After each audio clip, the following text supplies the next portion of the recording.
Hey guys, welcome back. ഇന്നത്തെ video എന്ന് പറയുന്നത് നമ്മുടെ മാത്സ് മോഡൽ എക്സാമിൻ്റെ റിവ്യൂ ആണ്. +2 മാത്സ് മോഡൽ എക്സാമിൻ്റെ കേട്ടോ. അപ്പോൾ ഇന്നലത്തെ കെമിസ്ട്രി എക്സാമിൻ്റെ റിവ്യൂ ഇട്ടിട്ടുണ്ടായിരുന്നു. അപ്പോൾ ഇന്ന് മാത്സ്, ഇനി നാളെ ഹിന്ദിയാണ്. അപ്പോൾ നമുക്ക് റിവ്യൂക്ക് കിടക്കാം. ഇപ്പോൾ ക്വസ്റ്റ്യൻ പേപ്പറിനെ കുറിച്ച് ചോദിക്കുകയാണെങ്കിൽ വല്ലാതെ ടഫ് എന്ന് പറയാനില്ല. നമ്മുടെ ക്രിസ്മസ് എക്സാം വെച്ച് നോക്കുമ്പോൾ എത്രയോ ഭേദം. പിന്നെ ഒരേ പ്രശ്നം എന്താ വെച്ചാൽ നല്ല ടൈം കൺസ്യൂമിംഗ് ആണ്. പറഞ്ഞാൽ ഈ പേപ്പർ ഓരോ ക്വസ്റ്റ്യനും നല്ല ടൈം എടുക്കുന്നുണ്ട്. ഇപ്പോൾ ആദ്യത്തെ സെക്ഷനിൽ തന്നെ കുറേ ടൈം എടുക്കുന്നുണ്ട്. ചിലർക്ക് വേഗം കിട്ടിയിട്ടുണ്ടാകും, ചിലർക്ക് അത് ക്ലിക്ക് ആകാൻ കുറച്ച് ടൈം എടുക്കും. അപ്പോൾ അതിനനുസരിച്ച് നല്ല ഇങ്ങനെ ടൈം പോകും. പിന്നെ ചിലർക്ക് അവസാനം ചെയ്ത് കിട്ടിയതിന് തെറ്റായി വരും. അപ്പോൾ അങ്ങനത്തെ ഒരു പ്രശ്നം, നല്ല ടൈം കൺസ്യൂമിംഗ് ആണ്. കുറച്ച് ഒന്ന് ശ്രദ്ധിച്ചിട്ട് വേണം ചെയ്യാൻ.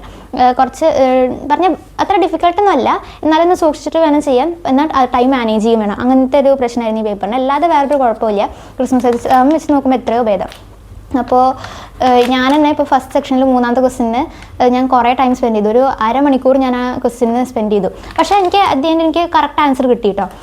അതിന് സാറ്റിസ്ഫാക്ഷൻ എന്താ വെച്ചാൽ അവസാനം ഇത്രയും സമയം കൊടുത്തിട്ട് തെറ്റായ ആൻസർ എഴുതി വെച്ച് പോകുന്ന റിഗ്രറ്റ് അടിക്കുമല്ലോ. എനിക്ക് അങ്ങനത്തെ പ്രശ്നം ഉണ്ടായില്ല. എനിക്ക് കറക്റ്റ് ആൻസറാണ് കിട്ടിയിട്ടുണ്ടായിരുന്നത് തേർഡ് ക്വസ്റ്റ്യൻ ആദ്യത്തെ സെക്ഷൻ കേട്ടോ. അപ്പോൾ അങ്ങനെ കുഴപ്പമൊന്നും ഉണ്ടായിരുന്നില്ല. ഈ പറഞ്ഞ പോലെ കുറച്ച് ടൈമിൻ്റെ പ്രശ്നം ഉണ്ടായിരുന്നു. പിന്നെ ഞാൻ എല്ലാ ചാപ്റ്റേഴ്സും പഠിച്ചിട്ടല്ല പോയി. ഇപ്പോൾ ഞാൻ ഇന്നലത്തെ കെമിസ്ട്രീൻ്റെ എക്സാമിൻ്റെ റിവ്യൂ ഇട്ടുണ്ടായിരുന്നു. അതിൽ ഞാൻ 3 ചാപ്റ്റർ പഠിച്ചു എന്നാണ് പറഞ്ഞിട്ടുണ്ടായിരുന്നത്. 3 നോക്കിയിട്ടുള്ളൂ. പിന്നെ 4ാമത്തെ എനിക്ക് ഇലക്ട്രോ കെമിസ്ട്രി അത്യാവശ്യം എനിക്ക് ഓർമ്മ ഉണ്ടായിരുന്നു. അതുകൊണ്ട് ഞാൻ അത് അറ്റൻഡ് ചെയ്തു.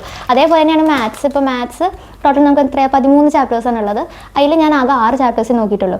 6 ചാപ്റ്ററേ നോക്കിയിട്ടുള്ളൂ. പക്ഷേ നല്ല ഡീപ്പായിട്ട് വൃത്തിയായിട്ടാണ് ഞാൻ പഠിച്ചു പോയിട്ടുള്ളത്. അപ്പോൾ അതുകൊണ്ട് ഈ വീക്ക് എനിക്ക് വേസ്റ്റ് ആയ പോലെ ഇല്ല. പറഞ്ഞ ഈ മോഡൽ എക്സാമിക്ക് ഇപ്പോൾ കഴിഞ്ഞ കൊല്ലമൊക്കെ എനിക്ക് നല്ല വേസ്റ്റ് ആയ പോലെ പറഞ്ഞാൽ ആ ആഴ്ച എക്സാം ഇല്ലാതിരുന്ന് എത്രയോ നന്നായി പഠിച്ചു പോകുമായിരുന്നു.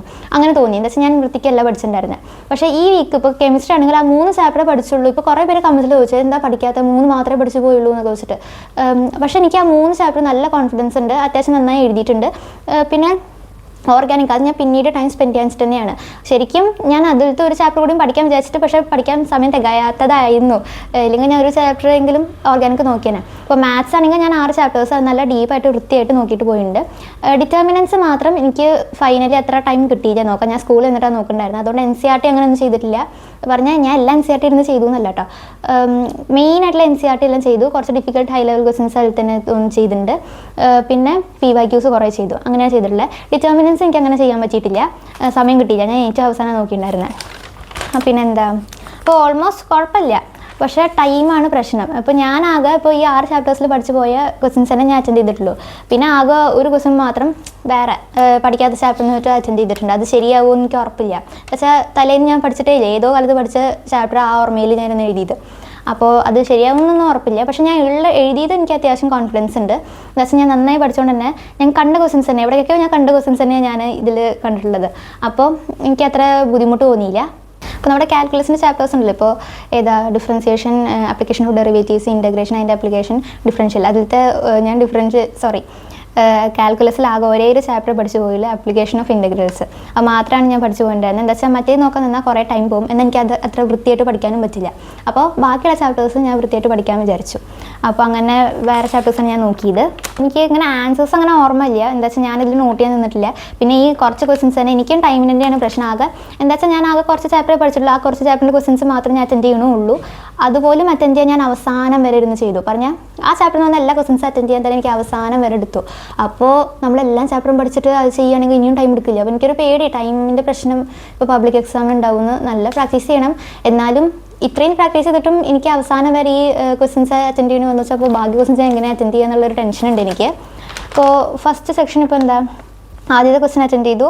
രണ്ടാമത്തെ എന്താ ബി ആണ് തോന്നുന്നു, √3/2. ഞാൻ ഇതിൽ ഇങ്ങനെ മാർക്ക് ചെയ്തിട്ടില്ല. ഞാനിങ്ങനെ ജസ്റ്റ് സൈൻ്റെ വാല്യൂ അങ്ങനെ എഴുതിയിരിക്കില്ല, ടേബിളൊക്കെ എഴുതിയിരിക്കില്ല, റഫായിട്ട് വേണ്ടത് അത് മാത്രമേ ചെയ്തിട്ടുള്ളൂ. അല്ലാതെ ആൻസേഴ്സ് അങ്ങനെ ഇതിൽ മാർക്ക് ചെയ്തിട്ടില്ല.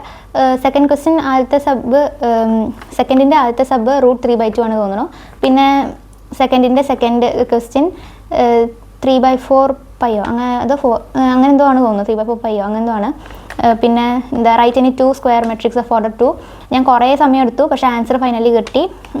അങ്ങനെ എഴുതിയിട്ടുണ്ട്. അതിൻ്റെ മെട്രിക്സ് 2 എഴുതിയിട്ടുണ്ട്, 2 സ്ക്വയർ മെട്രിക്സ്. പിന്നെ ഇഫ് A = അതില്ലേ find the value of K, അതും ഞാൻ എഴുതിയിട്ടുണ്ട്. കറക്റ്റാണെന്നാണ് എൻ്റെ ഇതിൽ. പിന്നെ ഫോർത്ത് ക്വസ്റ്റ്യൻ എഴുതിയിട്ടില്ല, അത് ഇതാണല്ലോ ഡിഫറൻസിയേഷന് എന്തോ ആണല്ലേ, അതിൻ്റെ ചാപ്റ്റർ അല്ലേ. ഫിഫ്ത്ത് ക്വസ്റ്റ്യനും അതിൻ്റെ തന്നെയാണ്. ഞാൻ ജസ്റ്റ് കറക്കി കുത്തി എഴുതിയിട്ടുണ്ട് ഒരു ഓപ്ഷൻ. പിന്നെ 6ഉം 7ഉം വീണ്ടും 6 ഇതാണ് വീണ്ടും കാൽക്കുലസ് ആണ്. അപ്പോൾ അത് അറ്റൻഡ് ചെയ്തിട്ടില്ല. 7 അറ്റൻഡ് ചെയ്തു. 8 ഞാൻ കുറച്ച് അറ്റൻഡ് ചെയ്തു, ബാക്കി അറ്റൻഡ് ചെയ്യാൻ പറ്റിയില്ല. എന്താ വെച്ചാൽ ഞാൻ അവസാനം വെച്ചതാണ്. പിന്നെ 9th ക്വസ്റ്റിനൊക്കെ ഈസി ആയിരുന്നു കേട്ടോ. റിലേഷൻസ് ആൻഡ് ഫംഗ്ഷൻസിലത്തെ ഡയറക്റ്റ് ക്വസ്റ്റ്യൻസ് ആയിട്ടാണ് എനിക്ക് തോന്നിയിട്ടുള്ളത്. ഞാൻ ചെയ്തിട്ടുണ്ട്, ഇവിടെ ഞാൻ ചെയ്തിട്ടുണ്ടായിരുന്നു. പിന്നെ 10th ക്വസ്റ്റ്യൻ തെറ്റായിട്ടുള്ളത് സി ആണ് തോന്നുന്നു. AB ട്രാൻസ്പോസ് ഇല്ലേ, A ട്രാൻസ്പോസ് B ട്രാൻസ്പോസ്, അത് ട്രാൻസ്പോസ് എന്നുള്ളത് അതാണ് ഞാൻ എഴുതിയിട്ടുള്ളത് ആൻസർ. പിന്നെ ഇഫ് x+y = അതും എഴുതി. 11th ക്വസ്റ്റിൻ്റെ ഞാൻ ആദ്യത്തെ ക്വസ്റ്റ്യൻ മാത്രമേ അറ്റൻഡ് ചെയ്തു, രണ്ടാമത്തെ ഞാൻ അറ്റൻഡ് ചെയ്തില്ല. പിന്നെ എലിപ്സിൻ്റെ ആപ്ലിക്കേഷൻ ഓഫ് ഇൻ്റഗ്രൽസിൻ്റെ എലിപ്സാണ് ചോദിച്ചിട്ടുണ്ടായിരുന്നത്, അത് കിട്ടി. അതിൻ്റെ ആൻസർ എന്താ കിട്ടിയതെന്ന് കമൻറ്റ് ഇടണേ. എനിക്കൊരു ഡൗട്ട്, ഞാൻ എഴുതി തന്നെയാണോ പറഞ്ഞാൽ എനിക്കൊരു അത്ര ഓർമ്മയില്ല. എൻ്റെ ആൻസർ എന്ന് അറിയാൻ ചെന്ന് കമൻറ്റ് ചെയ്യണം കേട്ടോ. 12ാമത്തെ ക്വസ്റ്റ്യൻ ആ എലിപ്സിൻ്റെ ഇല്ലേ, ആപ്ലിക്കേഷൻ ഓഫ് ഇൻ്റഗ്രൽസിൻ്റെ ക്വസ്റ്റ്യൻ, അതിന് എന്താ ആൻസർ കിട്ടിയതെന്ന് കമൻറ്റിൽ അറിയിക്കണേ. പിന്നെ എന്താ പറയുക, പ്രോബബിലിറ്റി ഒക്കെ കുഴപ്പമൊന്നും ഉണ്ടായിരുന്നില്ല. പിന്നെ കാൽക്കുലസ് ഞാൻ പറഞ്ഞ പോലെ ബാക്കിയുള്ള കാൽക്കുലസിൻ്റെ ഒക്കെ ഞാൻ വിട്ടു. എന്നിട്ടും എനിക്ക് അത്യാവശ്യം അറ്റൻഡ് ചെയ്യാൻ പറ്റി കേട്ടോ. കാൽക്കുലസിൻ്റെ പഠിക്കാഞ്ഞിട്ടും എനിക്ക് അത്യാവശ്യം ഈ എക്സാം ക്വസ്റ്റ്യൻസ് അറ്റൻഡ് ചെയ്യാൻ പറ്റി. പിന്നെ LPP അറ്റൻഡ് ചെയ്തു, നല്ല ക്വസ്റ്റ്യൻ ആയിരുന്നു, ഈസിയ ക്വസ്റ്റ്യൻ ആയിരുന്നു LPP. പിന്നെ ഇതും മെട്രിക്സിൻ്റെ ഇല്ലേ 17ാമത്തെ ക്വസ്റ്റ്യൻ, അതും ഈസി ആയിരുന്നു. അപ്പോൾ ഭയങ്കര ബുദ്ധിമുട്ടെന്നൊന്നും പറയാനില്ല. പിന്നെ കാൽക്കുലസ് അത് പഠിച്ചവർക്ക് അറിയാം എങ്ങനെ ഉണ്ടെന്ന്. അപ്പോൾ നിങ്ങൾ പറയുക കാൽക്കുലസ് എങ്ങനെ ഉണ്ടെന്ന് പറഞ്ഞാൽ ഓക്കെ ആണോ, നിങ്ങൾ കണ്ട ക്വസ്റ്റ്യൻസ് തന്നെയാണോ എന്നൊക്കെ. എന്താ വെച്ചാൽ ഞാനത് ഒട്ടും നോക്കാത്തതുകൊണ്ട് എനിക്കൊന്നും അറിയില്ല അതിനെക്കുറിച്ച്. ബാക്കിയുള്ള ക്വസ്റ്റ്യൻസ് ഒക്കെ ഓക്കെയാണ്, സൂപ്പറാണ്, എവിടേക്കോ കണ്ട ക്വസ്റ്റ്യൻസ് തന്നെയാണ് വന്നിട്ടുള്ളത്. അപ്പോൾ ഈസിയാണ്, നന്നായി പഠിച്ചാൽ മാർക്സ് സ്കോർ ചെയ്യാൻ പറ്റും. അപ്പോൾ കുഴപ്പമില്ല. എനിക്ക് ക്രിസ്മസ് എക്സാമിനെക്കാട്ടിൽ എത്രയോ ഭേദമായിട്ടാണ് തോന്നിയിട്ടില്ല. അപ്പോൾ ഇതൊക്കെയാണ് എനിക്ക് മാത്സിന് പറയാനുള്ളത്. എന്താ വെച്ചാൽ പ്രത്യേകിച്ച് ഞാൻ ആൻസേഴ്സ് ഒന്നും നോട്ട് ചെയ്തിട്ടില്ല, എനിക്ക് അതിന് നോട്ട് ചെയ്യാൻ സമയം കിട്ടിയിട്ടില്ല, അതുകൊണ്ടാണ് പറയാത്തത്. അപ്പോൾ ഓവറോൾ എൻ്റെ അഭിപ്രായം പറഞ്ഞു എന്നേ ഉള്ളൂ. അപ്പോൾ നിങ്ങൾക്ക് എങ്ങനെ ഉണ്ടായിരുന്നു കമൻസിൽ അറിയിക്കുക. ഇനി നാളെ ഹിന്ദി എക്സാമാണ്. ഹിന്ദി എക്സാമിൻ്റെ ഞാൻ റിവ്യൂ മിക്കവാറും ഇടുണ്ടാവില്ല, ലാംഗ്വേജസ് ഞാൻ അങ്ങനെ ഇടാറില്ല. അപ്പോൾ നെക്സ്റ്റ് ഇനി ഫിസിക്സ് ആണ്, ഫിസിക്സ് പറയണം. ഹിന്ദി കഴിഞ്ഞിട്ട് 2 ദിവസം കഴിഞ്ഞിട്ട് ബയോളജി, എന്നിട്ട് ഏറ്റവും ലാസ്റ്റ് ഫിസിക്സ്. എനിക്ക് ഫിസിക്സാണ് ഏറ്റവും പേടിയാവണം, ഒരു രാത്രി കൊണ്ട് ഇത്ര പറഞ്ഞാൽ. ഫിസിക്സ് കുറേ ചാപ്റ്റേഴ്സും ഉണ്ട് എന്നാൽ വെയിറ്റേജ് അതിനനുസരിച്ചിട്ടല്ല, കുറച്ചായിട്ടല്ല ഓരോ ചാപ്റ്ററിനെ ഡിസ്ട്രിബ്യൂട്ട് ചെയ്യുക. എന്നാലും എത്ര ചാപ്റ്റർ പഠിച്ചാലും ഓരോ ചാപ്റ്ററിനും നല്ല ലെങ്ത്തും ഉണ്ട്. അപ്പോൾ അതിനെക്കുറിച്ച് ഓർത്തിട്ട് എനിക്ക്, ഞാൻ ഇന്നലെ വരെ മാത്സ് പഠിച്ചുകൊണ്ടിരിക്കുമ്പോൾ മാത്സ് നാളത്തെ എക്സാമിനെ കുറിച്ചുള്ള പേടിയെല്ലാം ഉണ്ടായിരുന്നു എനിക്ക്. ഞാൻ ഫിസിക്സ് എങ്ങനെയാണ് പഠിക്കുക എന്നുള്ള പേടിയാണ് എനിക്ക്. അപ്പോൾ അത്രയ്ക്ക് തന്നെ ഉള്ളൂ. അപ്പോൾ നാളെ ഹിന്ദി എക്സാമാണ്, അപ്പോൾ നന്നായി പ്രിപ്പയർ ചെയ്ത് എഴുതാൻ നോക്കുക. ഞാൻ നാളെ ഹിന്ദി ഞാൻ എന്തായാലും പഠിക്കും, ഫുൾ പഠിക്കും. ലാംഗ്വേജസ് ഞാൻ എപ്പോഴും മോഡൽ എക്സാമിന് ഫുൾ മിക്കവാറും ഞാൻ നോക്കിയിട്ടാണ് പോകാറ്. പിന്നെ ഹിന്ദി സ്പെഷ്യലി പബ്ലിക് എക്സാമിന് ഒരു ദിവസമേ ലീവുള്ളൂ. അപ്പോൾ ആ ഒരു ദിവസം പുതിയ ചാപ്റ്റേഴ്സ് പഠിക്കാറുന്ന പ്രശ്നം, അതുകൊണ്ട് ഇപ്പം മോഡൽ എക്സാമിന് വേറെ ഒന്നും പഠിക്കില്ലല്ലോ. പറഞ്ഞാൽ നാളത്തെ ഹിന്ദീനെ ഫുൾ പ്രിപ്പയർ ചെയ്യും. പറഞ്ഞപ്പോൾ പുതിയത് ഇപ്പോൾ എനിക്ക് 2 ചാപ്റ്റേഴ്സൊക്കെ പഠിക്കാണ്ട് ഹിന്ദി. അപ്പോൾ ആ 2 ചാപ്റ്റേഴ്സ് കൂടിയും പഠിച്ച് കംപ്ലീറ്റ് ചെയ്ത് ഫുൾ നോക്കിയിട്ട് പോകാൻ വെച്ചിട്ടാണ്. അപ്പോൾ എനിക്ക് ലാംഗ്വേജസ് ഇംഗ്ലീഷ് ഞാൻ എല്ലാ ചാപ്റ്റേഴ്സും പുതിയതും എല്ലാം പഠിച്ചിട്ട് തന്നെയാണ് പോയത്. അപ്പോൾ എനിക്കിനി പുതിയതായിട്ടൊന്നും പഠിക്കാനില്ല. അപ്പം അങ്ങനെയൊക്കെയാണ് എൻ്റെ പ്ലാൻ. അപ്പോൾ നമുക്ക് നെക്സ്റ്റ് വീഡിയോയിൽ കാണാം. So by.